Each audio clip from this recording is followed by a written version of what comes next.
Hello, everybody. Hello. Hello, hello. Good afternoon, everybody. Good afternoon, Montreux. Thank you very much, Will, for the very kind introduction. Thank you very much, CityWire, for inviting me to come to this rather beautiful venue. I must say, I do travel around quite a bit, but it's really tough to beat Switzerland, and it's very tough to beat Montreux in Switzerland. So I'm grateful for being here, and I hope at least to provide you with some degree of insight. I'm talking to a very experienced audience here this afternoon, and my opinion clearly is one of 300 people sitting here.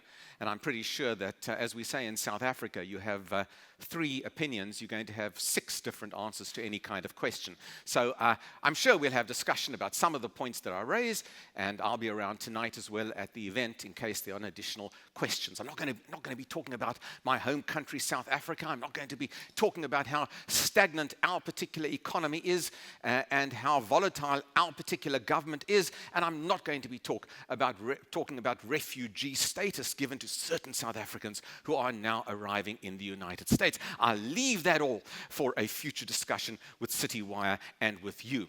In this presentation, though, I'm going to be looking at some of these big macro themes that we've faced over the course of the last month, 5 weeks, 3 months, year or so, and we'll be looking at some of the sort of themes or trends that I think are going to be important from an investor and from a geopolitical and macroeconomic perspective from now and into the very near future. So I hope you can sit back and relax. There's a lot of material. I'm going to talk faster and faster as we get through the material, and we'll all just simply be exhausted after all of this. So don't let that put you off your workshops that are occurring immediately after my presentation. Now, listen, I think when you look at the last period across the world, we've all felt a little bit uneasy. We've all felt a little bit sick. Go on one of those roller coasters, as I did not that long ago in Orlando. I felt a little bit uneasy, and I suspect for many of us over the course of the last 5-6 weeks or so, we've had that uneasy, that sinking feeling really about the world and about investments in particular. And much, of course, of the volatility has been as a result of the new, or certainly the Trump 2.0 presidency. I must say, I do rather like that particular video of Trump dancing. I can really relate to those moves on stage. I'm about as good as, frankly, he is when it comes to moving in conjunction with music. But certainly, it is the US. It is the US. It's all about the US, at least for the moment. But I think, as you will see, the context that the US is operating in does have implications for many of us, not just in the US, but outside of the US as well. We've gone through a remarkably rocky roller coaster ride just in the last 5 weeks or so. Markets were rocked by the tariff tantrum, as we saw, and of course, just in the course of the last 2 days, we've had this agreement to reverse some of the worst aspects of those tariffs, and I'll come back to that in a moment. But really, it is a case of what a difference a month makes. When you look at the level of volatility, when you look at the VIX index and the extreme nature of the VIX index, and of course you look at the S&P 500.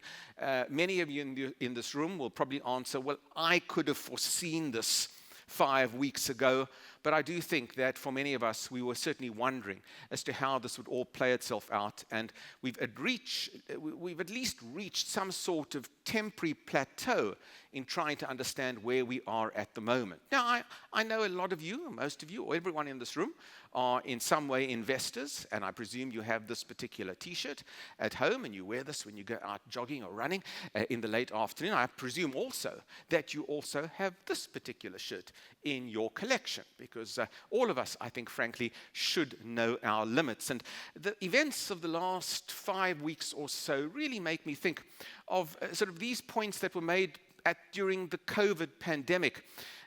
All of us in this room, really, we have to know our limitations. We can't confidently predict the end of the world. We don't know when the world's going to end, and we have no idea what to do if the world would end. And the things we do to protect ourselves for the end of the world would be quite disastrous if the world didn't end. But the best news of all, frankly, is that most of the time, the world doesn't end. And the world didn't end. We're all sitting here today and look at that S&P 500 as of last night. It's a different story. But the context in which we are operating today is very different. So let's put tariffs aside for the moment, because I will be talking about that. Let's put tariffs aside for the moment. I still believe that the world is emerging from the extreme disruption of the pandemic. That extreme disruption, I think, has created tremendous political tensions in many democracies around the world. And you only have to look at the plethora of elections and votes that were held in the last year to 18 months to get a sense of the immense political change that has occurred for many of our particular societies. Many of you in this room will be certainly very aware of these particular leaders, many of them not in office anymore, or many of them wondering whether they will be in office into the future. This level of volatility in our democracies has been a core feature to me of the post-pandemic era. And it's not just an issue of volatility amongst electorates, it's also an issue of dissatisfaction amongst middle classes. In the United States, 90% of Americans born in 1940 out-earned their parents. But less than 50% of those born in 1980 did.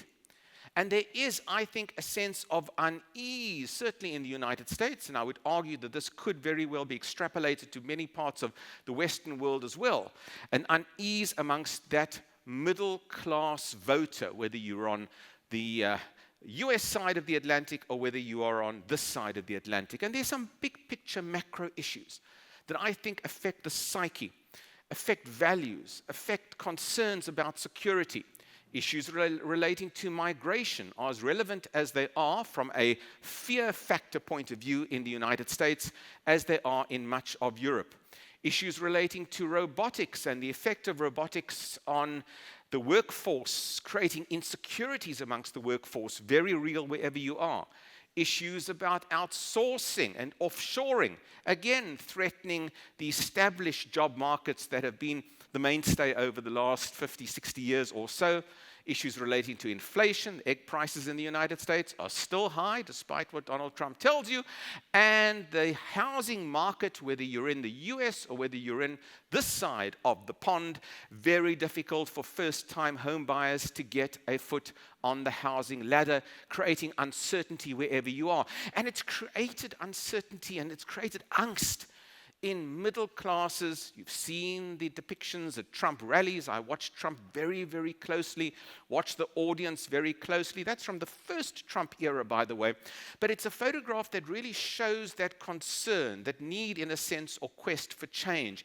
It's an erosion of confidence in the state. And when the confidence in the state erodes, it leads to disillusionment with governments, and Stokes calls to reorder the state. And we've seen that certainly in the United States, and it's a cross-party dissatisfaction with leadership and, of course, with the performance of leadership as well. And that will create a more volatile global order, certainly in democracies across the world. It's not just a US phenomenon, my friends. You see it here on this continent and, of course, across in the UK as well. That by-election result just in the last week in the UK, potentially setting the scene for a sea change in UK politics as well. The battlegrounds between the old liberal order and a new, more populist right-wing order, just as they're being fought in the United States, being fought on these shores as well. And of course, it does stretch back to this issue of offshoring, the loss of jobs, as I've indicated, a shift in how we have plotted the path of globalization over the last 20, 30 years or so. Huge increases in global trade in terms of trade volumes or share of GDP, as the chart would indicate. And of course, those increases in global trade now slowing down quite rapidly and mutating into possibly regional globalization categories. And I'll come back to that in a moment. But the slowing of global trade certainly, I think, part and parcel of this resistance to offshoring, which I think is felt very, very broadly. So we are seeing a different global environment. The value context has changed.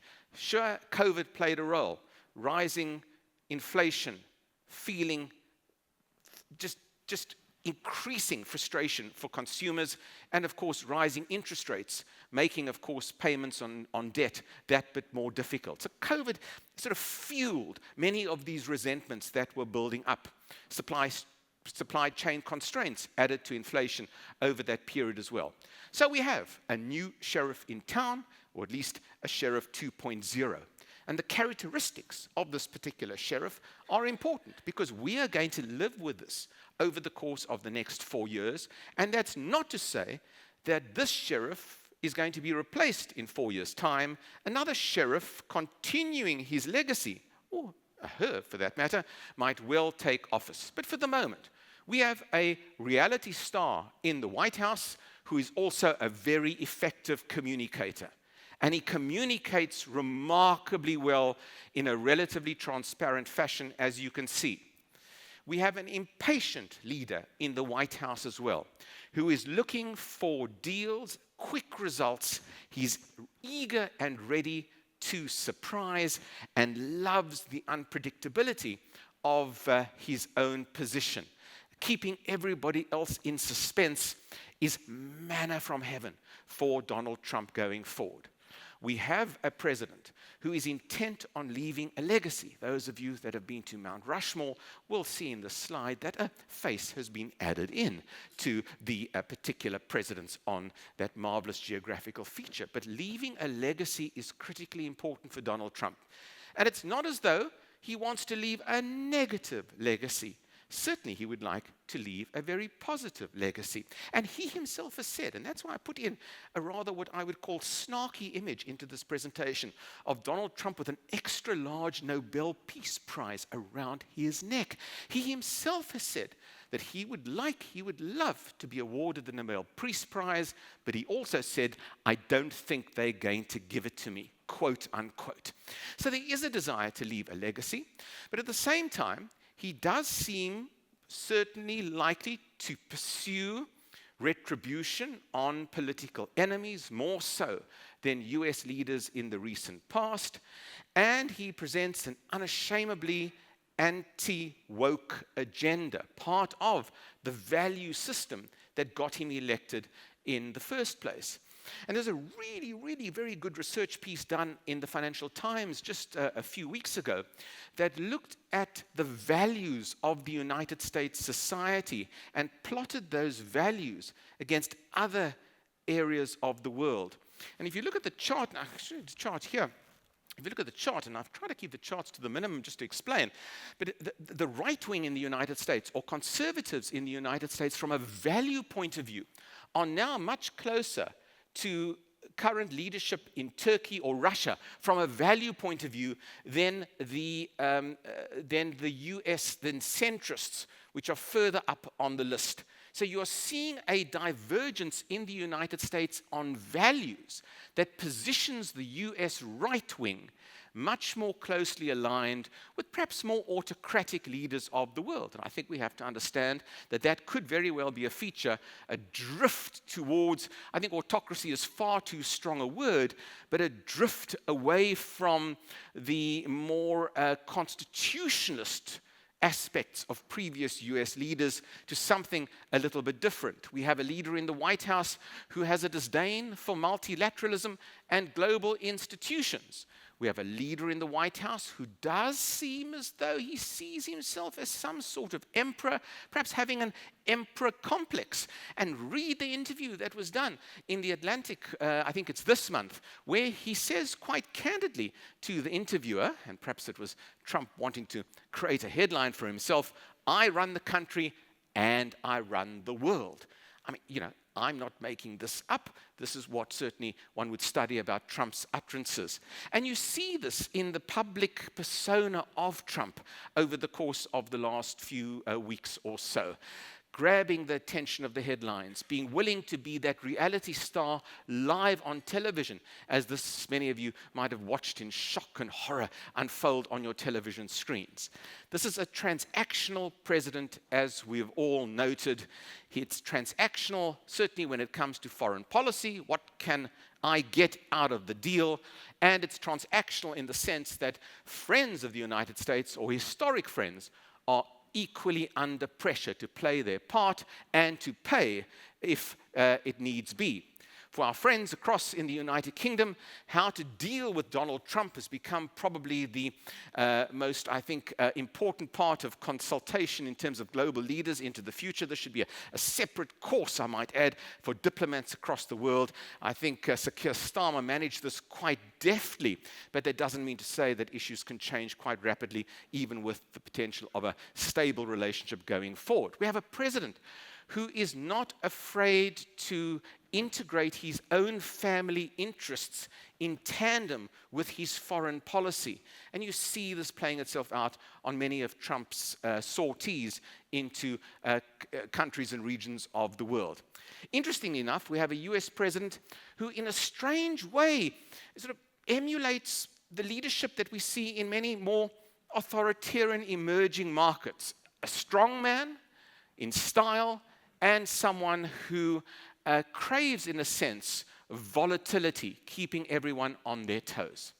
So it's quite a list of characteristics that we now have to deal with and understand in terms of geopolitics and in terms of macroeconomics over the course of the next 4 years or so. There should be a prize, but CityWire hasn't offered me a prize to hand out for you to identify what this formula is on the screen. This audience should know what this formula is. It's the reciprocal tariff formula that received such a deafening silence of approval in the last 5 weeks or so. The tariff story, akin to that Squid Game's on-off red light, green light kids game, has clearly been the game in town from an analytic point of view in the last 5 weeks or so.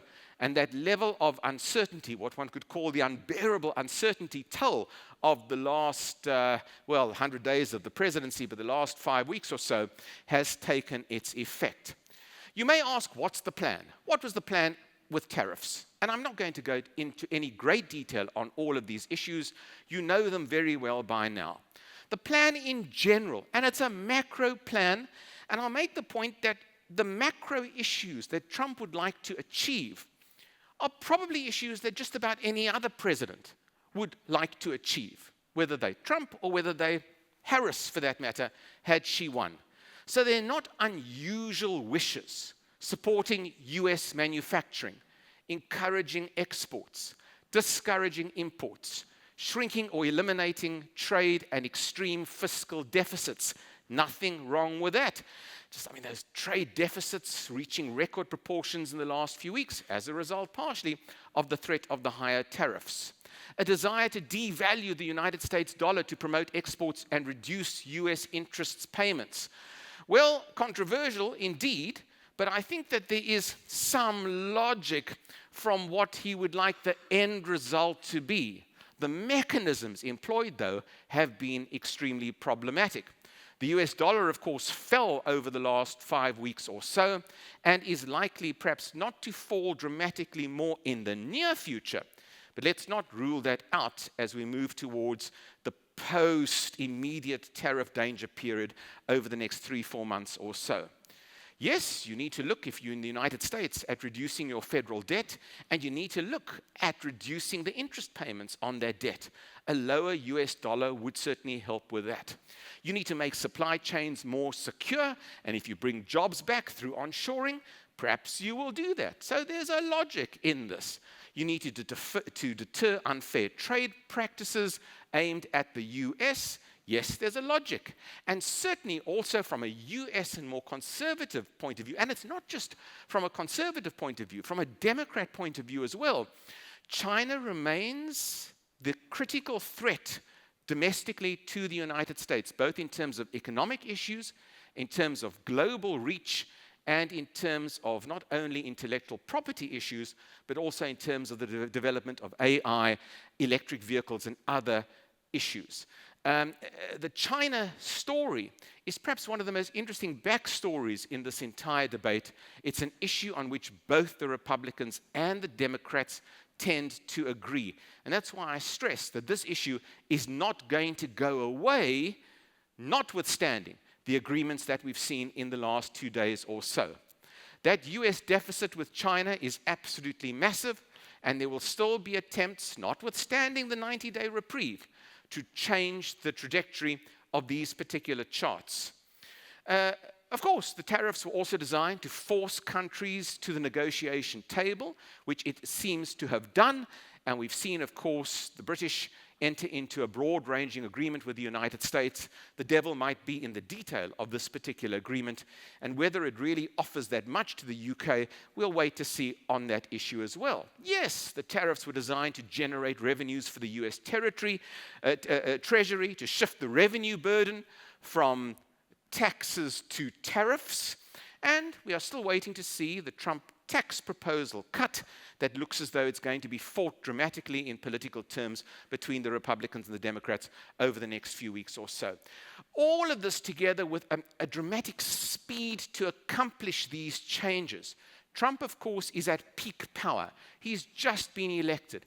It's the first 100 days. He needs to accomplish as much of what I've put on the screen as possible before something turns sour and he has to face his electorate come November of next year. So, the logic behind it, in a sense, the big picture issues, yeah, I think we could all probably say these are issues that the US needs to address. But of course, the reality check really has come home to roost for one of the world's most famous reality stars. And that reality check has certainly been in the IMF projections for the global economy over the course of this next period, the big and dramatic fall certainly for the US economy and a much softer global economy as well. And you've already seen that US GDP figure.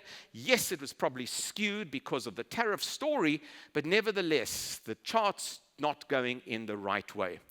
The view in the United States is clearly that price inflation looks as though it's potentially back on the agenda with the tariffs, even with the amended tariffs, which are likely to be higher than before. The baseline tariff story certainly will contribute to increasing prices, but probably just at a much lower level than the extreme version that we've seen.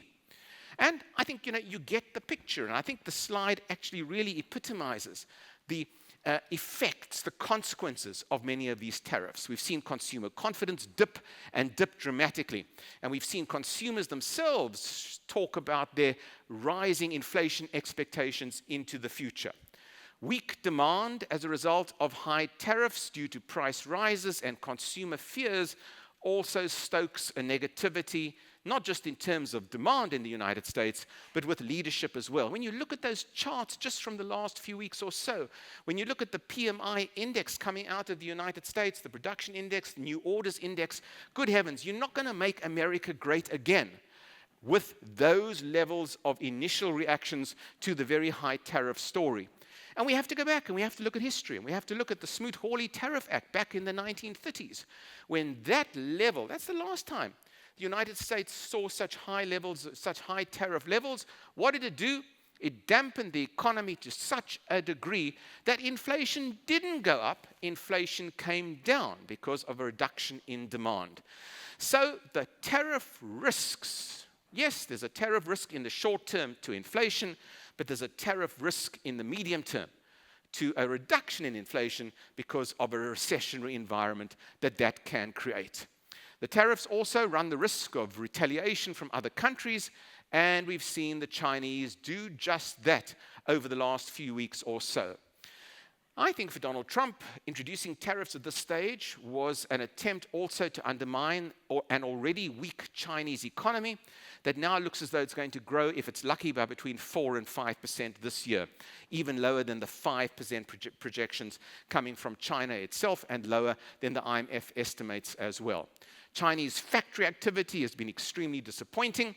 But of course, China's loss and that decoupling process that has occurred between trade between China and the United States is being made up by China's exports into the developing markets and particularly into the ASEAN group of countries. And China's been playing a much longer game here in terms of understanding that this day could come and we will reorientate our economy away from the over-reliance on the US, and we've seen that in the course of the last decade or so.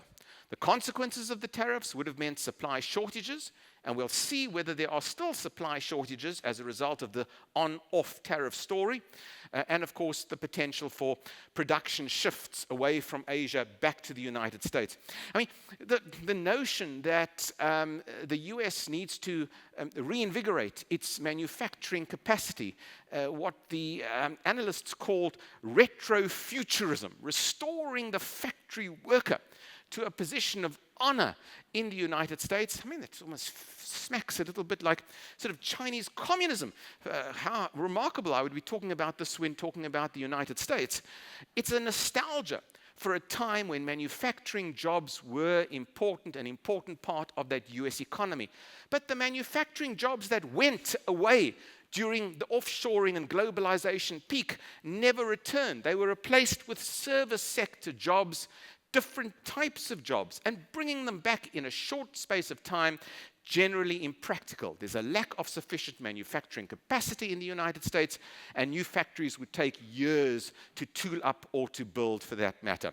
There are not enough skills, for that matter, to replace that global workforce that still operates so effectively in terms of geolocations across the world. And, of course, for the United States, wanting to bring back manufacturing jobs means that American workers who are paid much higher wage rates than their compatriots in China or in India are going to extend those costs to the US consumer. And is the consumer really ready for that? I really enjoyed these TikTok memes that the Chinese produced to try and show how unrealistic it was for the United States to consider this sort of re-engineering of its manufacturing sector. I mean, very cleverly done using AI, as you will discuss in the course of this conference, but I think epitomizing the sort of strange vision that the US will move back to this, or at least sort of extol the virtues of this into the future.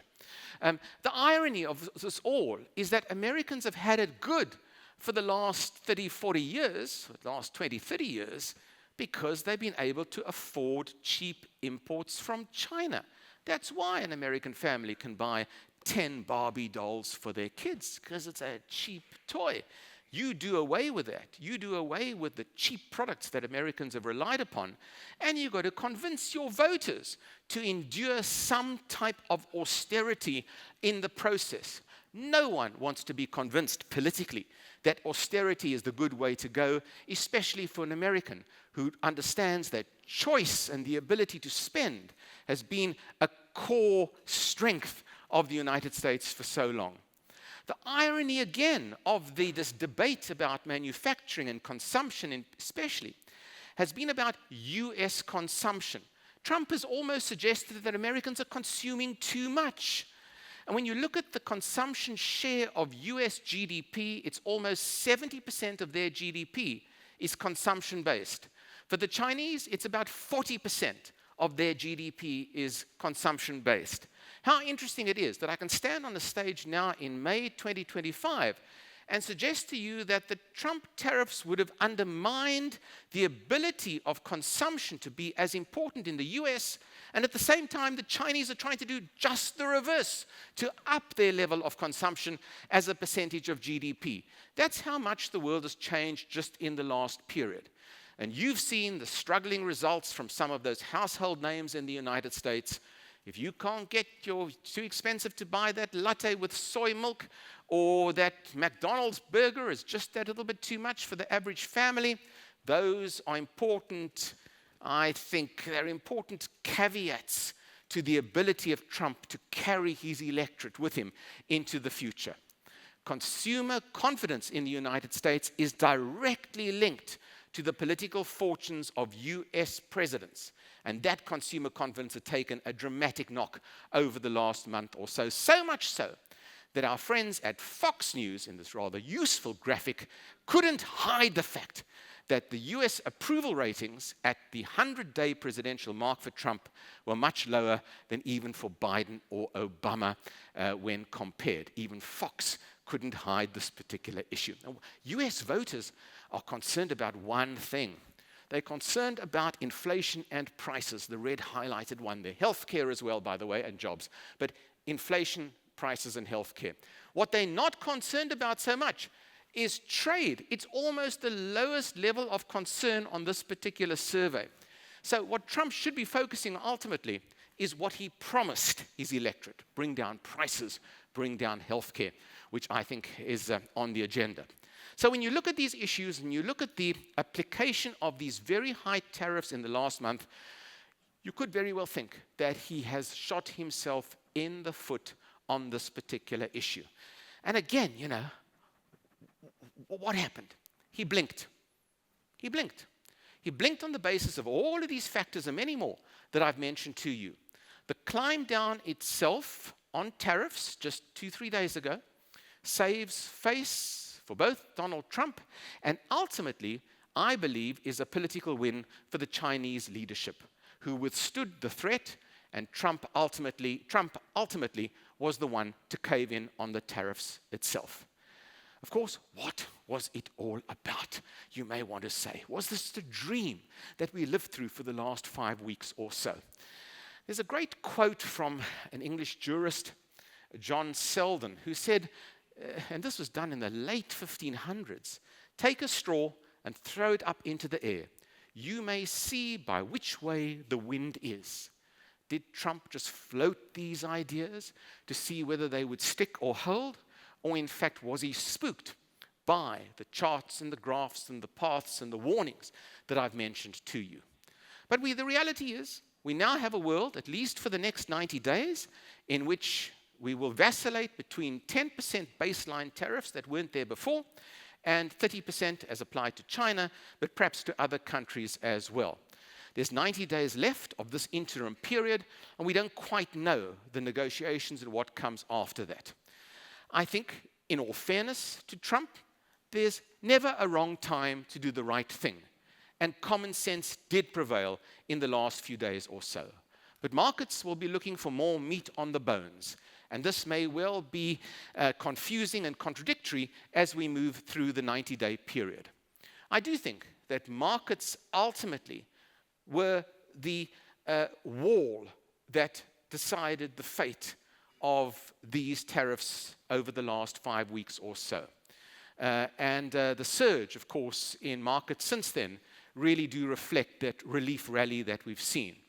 But Wall Street estimates, earnings estimates, remain uncertain. They remain troubled.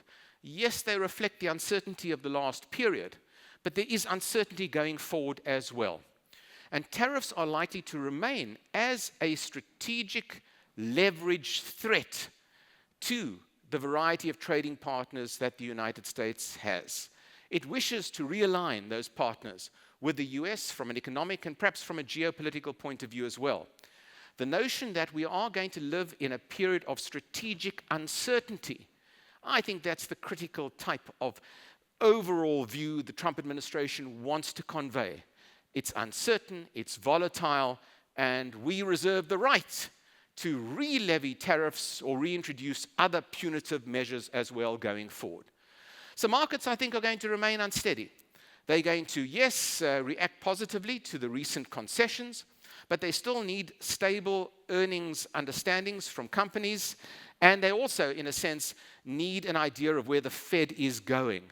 The Fed is less likely to reduce interest rates right now. But I do want to caution this particular audience that the relationship between the White House and the Fed could be a very important, volatile issue over the next few months or so. You've seen Donald Trump's view on Powell, and you've seen in this rather crude tweet from Trump, "Too late, Jerome Powell is a fool," in capital letters. The threat of political intervention in the governor of the Central Reserve Bank, as we would call it, or the US Fed, potentially undermines constitutionality in the United States. And that, I think, creates a threat to stability. So we have to flag this going forward. Of course, businesses now, having gone through this last 5-week period, will need to reevaluate their long-term competitiveness and supply resilience across all sectors. And that will remain critical for the future as existing tariffs and the threat of tariffs going forward upset economic stability. It's a lesson for business as well. And the psychological impact of what we've all gone through as well can lead to an erosion of trust in the US economy and certainly in the management of that economy, resulting in further global fragmentation as well. So I think we've seen de-escalation, obviously, but I also think it's de-escalation with the potential for further volatility as well. Finally, something quickly about the global geopolitical order, or disorder, as I often call it. It's a world that is now influenced by so many of these factors coming out of Washington. We have a United States that looks as though it wants to disengage from some of its global responsibilities. In part, I might add. Certainly there is a desire to halt the underwriting of the global security order, and you've seen Trump try to extricate himself from NATO responsibilities of great concern to this continent and, of course, to Ukraine as well. But we've also seen Trump talk about expanding the US influence. Greenland, Panama Canal, but quiet on that issue, at least for the moment. Perhaps the tariff issue has exhausted him completely. And, of course, Canada. Now, those issues also make me think, I might add, when J.D. Vance went to Greenland, those anti-Vance people produced this little peak cap, which I think might be a collector's item in future. So those of you who like political memorabilia, try to get your hand on one of those from eBay. But I do think that what we are seeing also, despite Trump's rhetoric about disengaging from the rest of the world, is that he is almost selectively imperialist in having designs on parts of the world. Whether he gets this right or wrong doesn't really matter. But it does seem to me as though Trump likes the Western Hemisphere. We know that Xi likes Asia, and to a degree Putin likes the idea of restoring the old Soviet empire. Three big sort of hemispheric divisions that may well, strangely enough, mean great power competition. Yes, there's always going to be competition, but even a degree of great power collusion between these three big, strong men of the world in trying to restore their particular empires or create new empires as they see. So from I think, an overall global perspective, we are seeing a world that's going to become more multi-aligned. I think all of this theater, it's political theater, it's drama. All of this points to a picture where the world is diverging and fragmenting, and there are different competing global political and economic interests going forward. China is becoming the main source of investment for much of the developing world, and the charts bear that out. Across my home continent, China, yes, to a lesser extent Russia, and certainly the Gulf countries as well, very active in promotion and securing assets. But countries increasingly are choosing to align and will have to choose to align between the two big superpowers. China will continue to enhance her soft power, as you've seen Xi do just in the last few weeks following the tariffs with his visits to Vietnam and other Southeast Asian nations. And, of course, the soft power that China has a definite advantage over Trump's withdrawal of soft power issues like the dramatic closure of USAID options for much of the developing world, giving China a distinct benefit going forward. I think it is going to be a more complex world, and I certainly think that the linkages that have emerged between Russia and China are still going to provide us with geopolitical conundrums, and certainly major conundrums for Donald Trump sitting in the White House in how to deal with this down the line. The trade issues we can put aside for the moment. The geopolitical and geostrategic moves between certainly the big powers of Russia and China will continue, I think, to confound Donald Trump and probably keep him up at night and make sure that he tweets throughout the night, as he often does. The issue, I think, for the next few years or so is how much Trump can extend his influence through sort of reawakening the US as the global power when the competition from China and to a lesser degree from other powers becomes more important in the broader economic narrative. Can Trump effectively position the US as the king of the world or the king country of the world, or will the other major powers emerging continue to be the thorn in the flesh of the United States, particularly when it comes to the US dollar as the global reserve currency, and whether that is going to be whittled away over time? So I think it is a different, difficult world in which we live. The context has changed very dramatically. There are going to be industries in this world, like I think the electric vehicle industry, like AI, two industries I particularly look at, that are going to be buffeted by geopolitical competition. When you look at BYD and you look at Tesla, those two companies are going to operate perhaps in different jurisdictions across the world. And they will extract certain benefits from certain geographical areas in which they live. I live in South Africa. Every third vehicle on my road today is a BYD vehicle. And the automobile industry, the German car makers, are suffering and closing down their plants in South Africa as a result of that. So the battlegrounds on EVs is going to be huge. The battlegrounds on AI, and you've seen the Chinese advancement in AI. You will discuss AI more over the next few days or so. But the competition for proprietary rights for AI are now going to extend to geopolitical battles as well in those particular industries. It's a world, I think, in which we are going to probably need to diversify our thinking a lot more. And we need to be, I think, protective of where we put our cash and funds.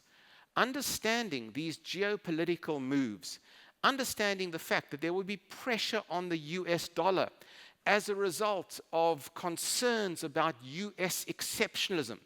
And I think the episodes of the last 5 weeks have dented quite dramatically the narrative of US exceptionalism. It's dented it to the extent that investors will be saying, let's diversify. Let's look again at Europe. And Europe may be an emerging market in the next while in terms of being fashionable. Europe has a distinct chance here. It's a window of opportunity for Europe in particular to begin to provide positive global leadership, and that's not easy for any leader across the world, but to be that magnet and to attract capital that probably would have gone to the United States. And I'm quite buoyant actually about a short-term view of Europe if it can, I think, overcome issues relating to the Russia-Ukraine war, and if it can also overcome the dramatic increase in defense spending that needs to be accomplished in order to secure not just Ukraine, but secure Europe as well from future aggression. So there are some caveats to what I'm saying. But we've entered an era in which US exceptionalism is not quite what it was. And it may well be that these last 5 weeks have simply made us that bit more aware that there are other games in town. There are other jurisdictions that also need to be looked at, and we need to future-proof our particular investment strategies, because with the volatility coming from Washington, anything can happen. Thanks very much for listening to me this afternoon.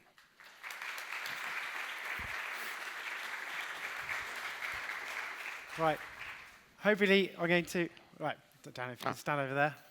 Thank you very much. We've got a few minutes of questions, which is fantastic. So, usual thing, put your hand up and a microphone will find you and speak to the microphone and introduce yourself when you have a question. So, brilliant. We've got a hand up there. Ella's right behind you. 1 second. Thank you. Brilliant. Hi. Thanks for your presentation. You know, while we are having this presentation here in Montreux, lovely Montreux, Trump is in the Middle East, jumping from one country to the other, signing a mega trillions trade agreements, and it was announced recently on Bloomberg that he will have a statement with regards to Ukraine, Russia later today. It looks like Europe is not being counted. It's not part of what's going on in the world today. What do you think the implications will be on Europe because of that? Yeah. Thank you for that question, and I think it is a very important question. I think Europe has a distinct I've mentioned in my last closing minute that I think there are substantial opportunities for Europe. I think we'll just put Ukraine aside for the moment. I think from an economic perspective, Europe still has to enter into a trade agreement. The EU has to enter into a trade agreement with the United States. So it is a complete unknown as it is at the moment. But Europe has substantial leverage when it comes to dealing with the United States, particularly on the issue of European services. That's where Europe has the real surplus in terms of what it sends across to the United States. So I think that that will stand Europe in good stead. But Trump's distinct dislike for Europe, particularly for the liberal order of Europe, also I think will play to the other side. And the irony of, again, the last period that we've seen is that the Trump-Xi, I'm not going to call it a love fest because I think that's too strong a word, but the rapprochement between Trump and, let's say, China, at least for the 90 days, may well be that bit more difficult to reach with Europe, given the ideological dislike or disdain that the right-wing Republican core have towards the more liberal Europe. And I just want to issue that as a sort of, I don't want to end my comments here on a negative note, but I do want to flag that since you've given me the opportunity here.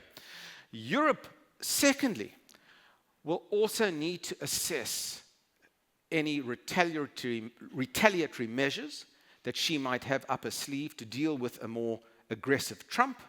But Europe, too, will need to keep her mind open about trade agreements with many other parts of the world. And here I'm looking at clearly India and China as well. We've seen the British certainly look at a big trade agreement with India just in the last while.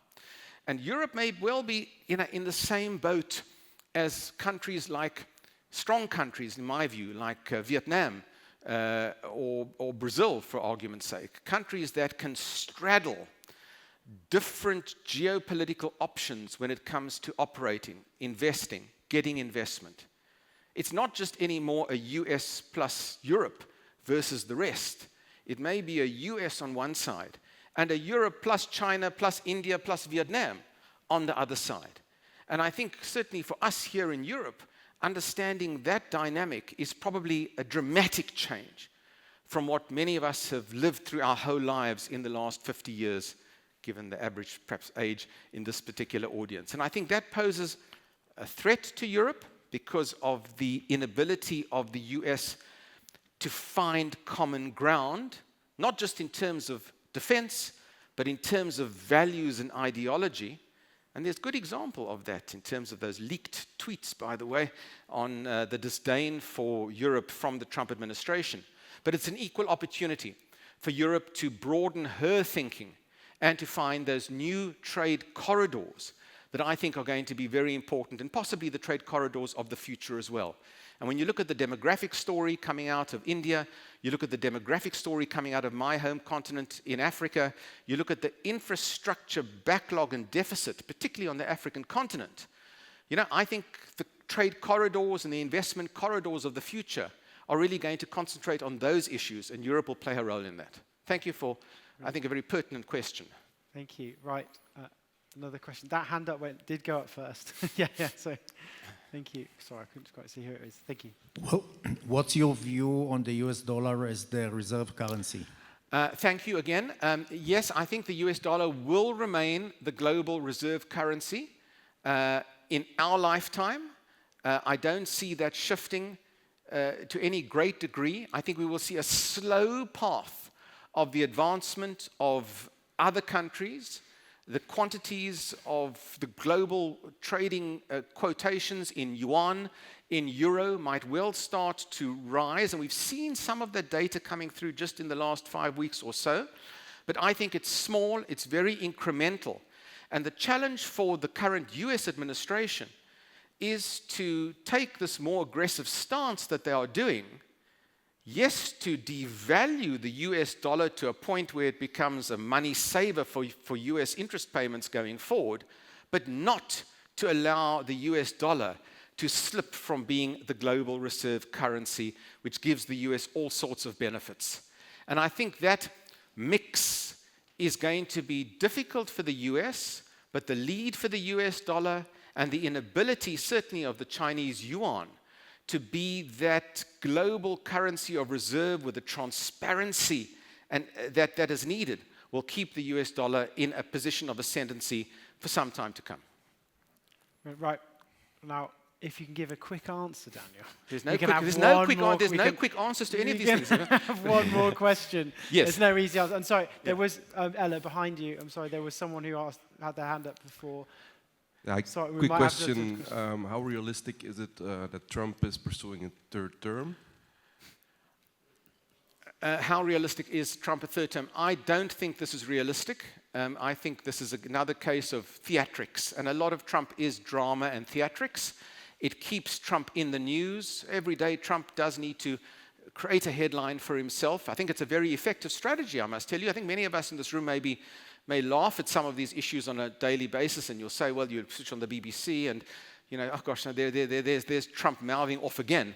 But I think for Trump's home base, resisting the norms, being the maverick, not following the dictates of society is tremendously appealing to that, if I might use that bad term here, you should never use it at a conference, sort of pissed off element of Americans in particular who want someone to stand up against the confines that they find themselves in.